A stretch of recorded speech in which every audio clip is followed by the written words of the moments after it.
Bismillahirrahmanirrahim. Assalamualaikum warahmatullahi wabarakatuh.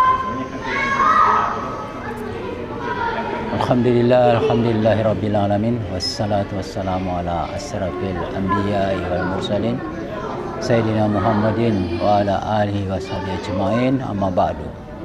Saudara-saudara jamaah Jamiatul Khair, insyaallah dirahmati oleh Allah Subhanahu wa taala, dan juga warganet dimanapun Anda berada, saya menyampaikan selamat menunaikan ibadah puasa hari ini. Semoga Allah Subhanahu wa taala tetap melindungi kita semua di dunia wal akhirat. Adapun surah yang kita bahas adalah surah Al-Furqan di ayat 35 sampai dengan 40. Sebelum kita membahasnya, mari kita kirimkan salam atas junjungan Nabi kita, Nabi besar Muhammad sallallahu alaihi wasallam. Baiklah, sebelum kita memulai membahas secara tafsiriah, kita terlebih dahulu membaca ayatnya secara bersama-sama. Tafadhal. A'udzu billahi minasy syaithanir rajim.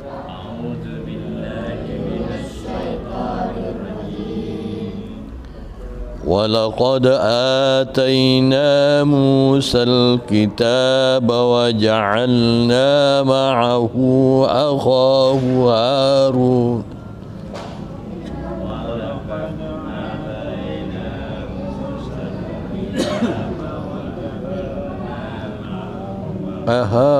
هارون وجعلنا معه أخاه هارون وزيرا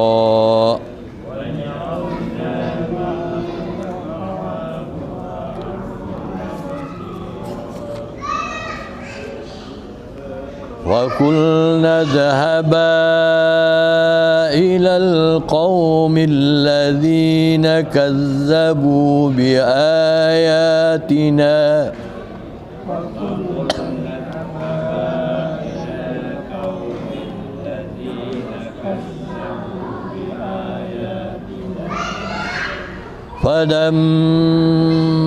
فدمرناهم تدميرا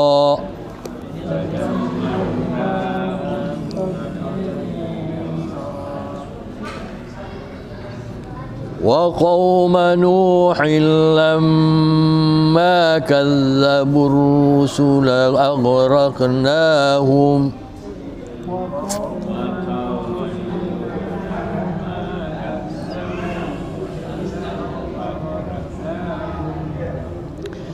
أغرقناهم وجعلناهم للناس آية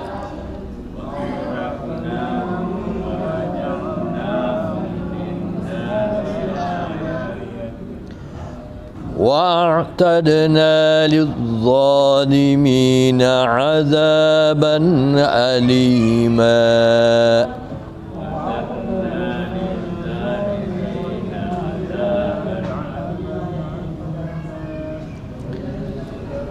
وعادا وثمود وأصحاب الرأس وكرنا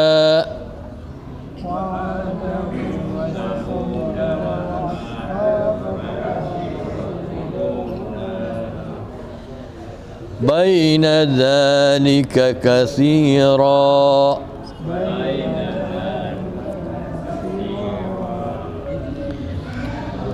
وكلا ضربنا له الأمثال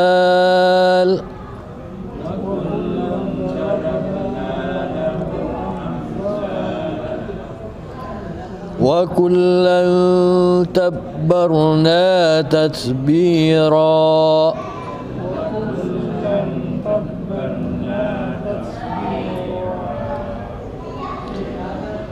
ولقد أتوا على القرية التي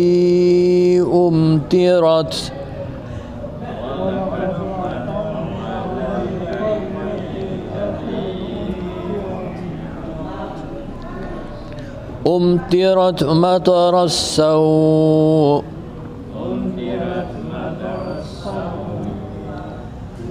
أفلم يكونوا يرونها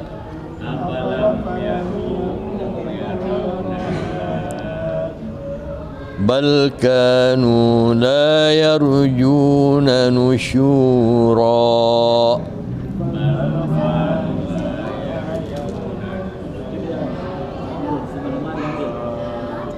صدق الله العظيم.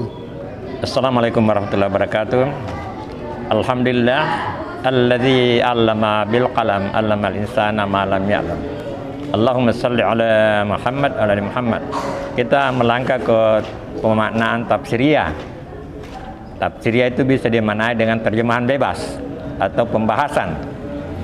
Nah, di sini dimulai dengan ayat 35 ini merupakan jawaban daripada doa Nabi Musa. Jadi Nabi Musa itu agak gagap, kurang fasih bicara. Jadi dia ragu-ragu, nanti kurang dimengerti. Makanya dia berdoa supaya didampingi oleh saudaranya. Jadi dia berdoa, pada sebenarnya sudah rencana Allah itu. Jadi kadang-kadang kita berdoa sebenarnya Allah sudah rencanakan ini, Allah sudah tetapkan. Ya, jadi bahkan nama, pemberian nama itu sebenarnya sudah ada dalam perencanaan Allah. Ada memang nama yang disebut di Quran seperti Yahya, ya. Zakaria berdoa memang sudah ada namanya Yahya. Tetapi Maryam tidak ada. Nanti istrinya Imran itu memberi nama Maryam, tapi itu sudah rencana Allah. Bahkan Nabi Muhammad itu sebenarnya idenya kakeknya. Ketika diberitahukan, nanti saya beri nama Muhammad. Padahal sebenarnya Muhammad itu sudah perencanaan. Bahkan nama Muhammad itu bukan nama biasa, ya, seperti yang dijelaskan Pak Helmi.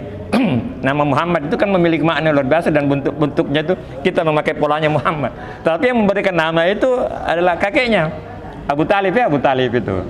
Begitu mendapat berita langsung dia bilang, ya saya beri nama laki-laki. Kok lahir cucumu laki-laki? Dia bilang, saya beri nama Muhammad. Iya. Ya, tapi nama Ahmad itu nama-nama kecilnya, ya, nama kecilnya Ahmad itu, ya. Jadi bahkan Nabi Isa sudah menyampaikan akan ada setelah saya itu Nabi yang namanya Ahmad, ya. Sudah ada di Bible itu. Assalamualaikum warahmatullahi wabarakatuh.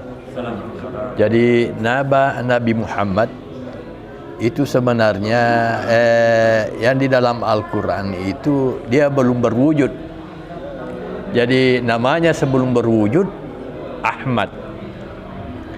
Wa idza qala Musa liqaumihi ya qaumi lima tudunani wa qad talam yati min ba'di ismuhu Ahmad. Jadi sebelum berwujud, setelah lahir, itulah bernama Muhammad. Jadi kalau kita mau hakikinya, apa perbedaan mim dengan alif di sini? Kenapa Ahmad? Kenapa Muhammad? Kenapa Ahmad sebelum berwujud di dunia ini? Kenapa Muhammad? Jadi hakikinya kembali lagi kalau kita mau ambil itu Nur Muhammad. Jadi itu apa namanya? Ahmad, Muhammad.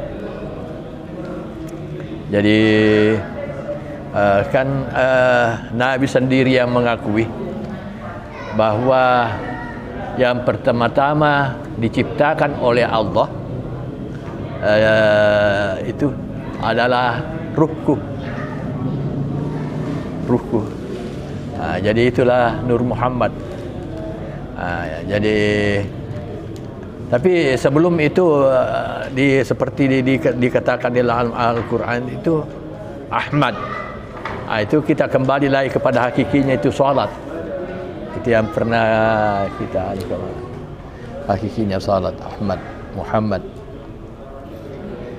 Jadi saya masih agak-agak kurang ingat dulu. Pernah saya dijelaskan itu perbedaan Ahmad dengan Muhammad.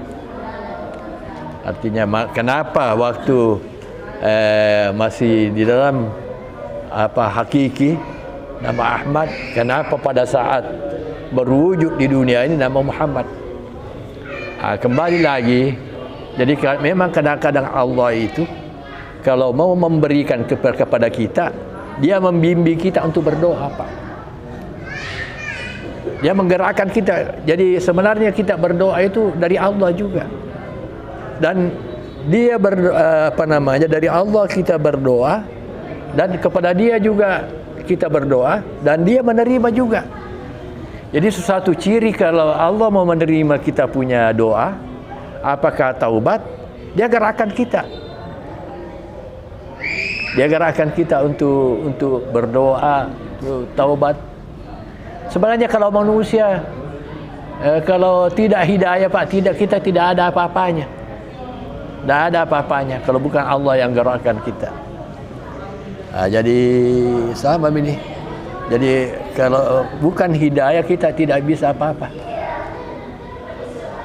Jadi jangan kita menganggap bahwa saya kalau bukan doa saya, kalau bukan apa. Sebenarnya Allah yang menggerakkan kita untuk berdoa, dan dia siap untuk menerima. Iya. Saya lanjut, Pak. Ya, berkaitan dengan huruf mim itu dalam bahasa Arab itu bisa bermakna pelakunya dan juga bisa bermakna tempat, ya. Jadi dia berkaitan dengan subjek atau objek. Itu dalam tata bahasa Arab. Seperti safara, itu perjalanan. Kalau yang melakukan perjalanan musafir. Nah, kemudian Islam itu aslamah, berserah diri. Itu dari kata salama. Kemudian Muslim, orang berserah diri, pakai M. Nah, itu jadi Muslim. Salamat berserah diri, aslamah berserah diri. Muslim, orang yang berserah diri. Nah, itu dari segi atau bahasa. Dan dia juga bisa bermakna tempat. Sajadah itu sujud. Kalau masjid tempat sujud, jadi dia bermakna tempat. Kemudian salat itu berdoa atau sembahyang. Musalla tempat salat. Itu. Jadi huruf mim ini milik pelakunya, orangnya. Nah, itu tadi ada kebanyakan dengan Ahmad itu manusianya, Ahmad itu. Ya. Nah, bisa juga bermakna tempat. Ya. Kemudian lauhan mahfuz itu kalau dari segi makna kata, lauhun itu kapsul. Kapsul. Mahfuz itu terpelihara. Jadi kalau kapsul itu sebenarnya aman itu. Ini dari segi bahasa, ya. Jadi kalau obat itu dalam kapsul itu kan aman itu. Dia terpengaruh cuaca. Jadi lauhul mahfuz itu yang terpelihara. Suatu tempat yang aman yang terpelihara. Itu lauhul mahfuz dari segi bahasa. Ada juga pemaknaan lebih jauh lagi itu pemaknaan hakikat, ya. Tapi dari segi bahasa itu lauhul mahfuz itu artinya kapsul atau tempat aman yang terpelihara. Disitulah sumber daripada Al-Quran, ya, yang mulia yang kemudian diturunkan ke bumi. Nah di sini ini di ayat-ayat yang kita bahas ini berkaitan dengan kaum-kaum yang dihancurkan. Jadi ada beberapa kaum itu yang durhaka dihancurkan, ya, dihancurkan. Tapi begitulah turunannya kemudian kembali durhaka lagi, ya.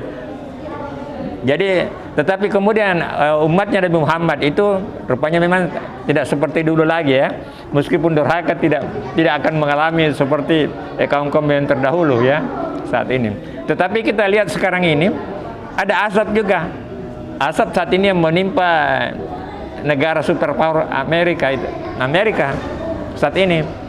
Ada yang mengatakan bahwa itu asap, ada juga menganggap tidak, itu ujian. Itu terserahlah, ya, bagi persepsi kita. Tapi sebenarnya kebakaran yang besar yang terjadi ini belum pernah terjadi sebelumnya.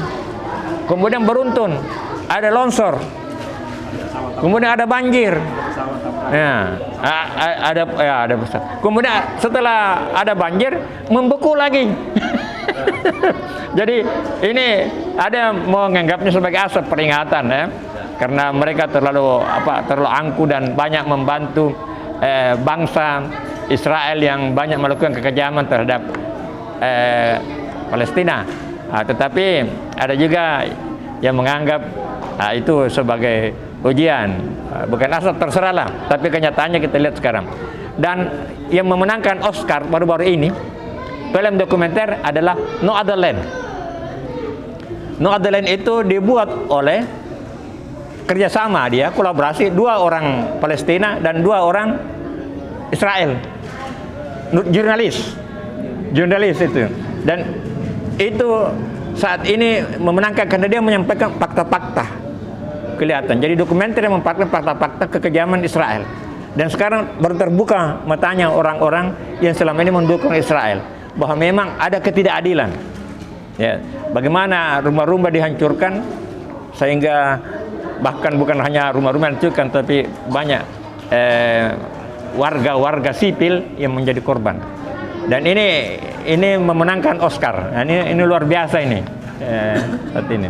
Jadi disinilah perannya itu para pembuat film, para pembuat dokumenter menyampaikan fakta-fakta. Jadi media video adalah kesempatan untuk menampakkan fakta apa adanya, tapi sekaligus kesempatan untuk memanipulasi, ya kan? Apalagi sekarang ini begitu banyak hoax, ya.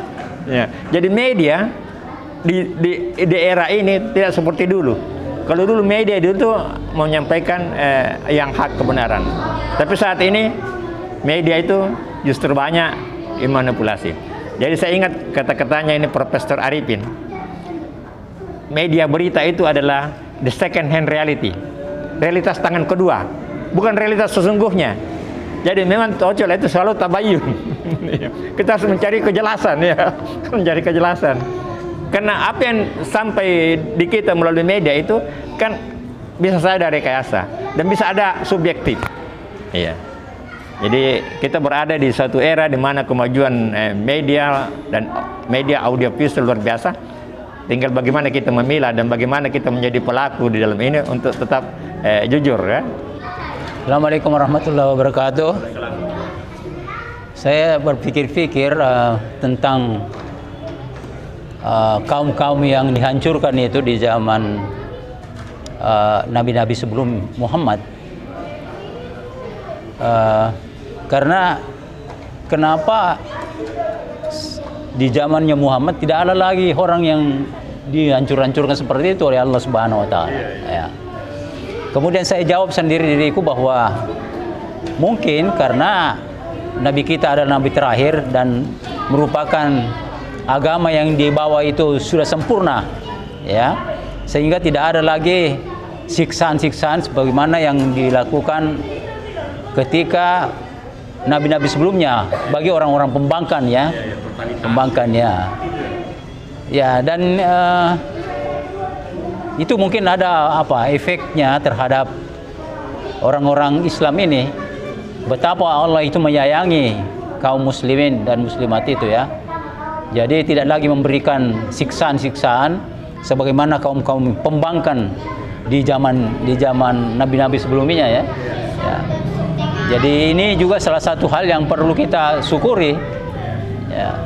Jika ada siksaan-siksaan dari Allah itu sudah nilainya tidak sama lagi dengan siksaan yang didapat oleh kaum-kaum sebelum sebelum kita ini. Nah, itulah menurut pandangan saya. Tapi mungkin teman-teman sekalian mungkin masih ada pemikirannya, kenapa sekarang ini sudah tidak ada lagi ancaman-ancaman seperti itu dari Allah. Iya, iya. Karena dulu luar biasa itu, karena habis hancur dihancurkan lagi. Begitu hebatnya itu siksaannya Allah Subhanahu wa taala bagi mereka itu. Alhamdulillah di zamannya Muhammad, nabi kita, umatnya terbebas dari hukuman yang seperti itu, ya. Ada juga, cuman tidak terlalu dahsyat seperti apa yang diceritakan oleh Al-Quran.